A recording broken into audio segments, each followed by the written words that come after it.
জয় আনন্দময়ী বড় মায়ের জয়। বন্ধুরা, আমি অনেক দিন বাড়িতে ছিলাম না, তো আজকে অনেক দিন পরে বাড়িতে এসেছি। আর দেখতেই পাচ্ছ, সকাল সকাল বড় মায়ের দর্শন করতে চলে এসেছি মন্দিরে। তো প্রথমে স্নান টান করে আসবো, তারপরে মন্দিরটা পরিষ্কার করব এবং আনন্দময়ী বড় মাকে সাজাবো। তো সবটাই তোমাদের সঙ্গে শেয়ার করব, ভিডিওটা স্কিপ না করে দেখতে থাকো। তো বন্ধুরা, আমার কিন্তু স্নান হয়ে গেছে এবং স্নান করে এসে আমি ঠাকুর ঘর সুন্দরভাবে পরিষ্কার করে নিয়েছি। কালকের যা বাসি ফুল ছিল সেগুলো সব ফেলে দিয়েছি। এবার আনন্দময়ী মাকে সুন্দরভাবে সাজাবো।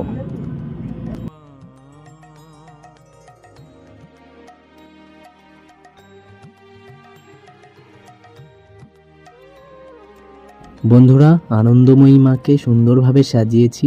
সাজটা কেমন হয়েছে অবশ্যই তোমরা কমেন্টে বলবে। মাকে কত সুন্দর লাগছে, তোমরা একবার মায়ের রূপ দর্শন করো।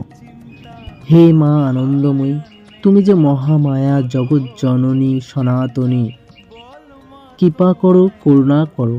অজ্ঞানীকে জ্ঞান দাও, অধর্মীকে ধর্ম দাও। জয় আনন্দময়ী বড় মায়ের জয়। জয় মা, জয় মা।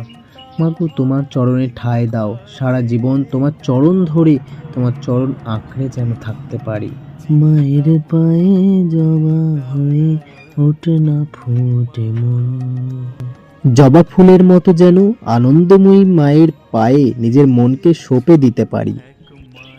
বন্ধুরা, আমি কিন্তু ঠাকুর ঘর এবং আমাদের ঠাকুর সিংহাসন সুন্দরভাবে সাজিয়ে দিয়েছি এবং আমাদের আনন্দময়ী মাকেও কিন্তু সুন্দরভাবে সাজিয়েছি।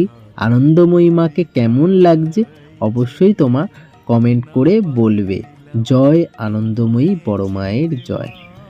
বন্ধুরা, মায়ের আজকের পুজো কিন্তু সম্পন্ন হয়েছে।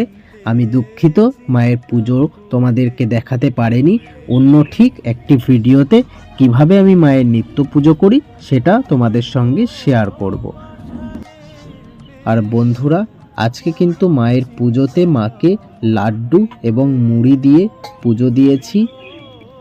আনন্দময়ী মায়ের কাছে একটাই প্রার্থনা করব, মা আনন্দময়ী যেন সবার জীবনের দুঃখ দুর্দশা দূর করে সবার জীবনে আনন্দে ভরে দেন। তো বন্ধুরা, আজকের মতো ভিডিওটা এখানেই শেষ করছি। দেখা হবে মায়ের নতুন কোনো ভিডিও নিয়ে, নতুন কোনো সাজ নিয়ে। তো সবাই একবার বলো, জয় আনন্দময়ী বড় মায়ের জয়। মাগো, সবাইকে ভালো রেখো, সুস্থ রেখো। জয় মা, জয়।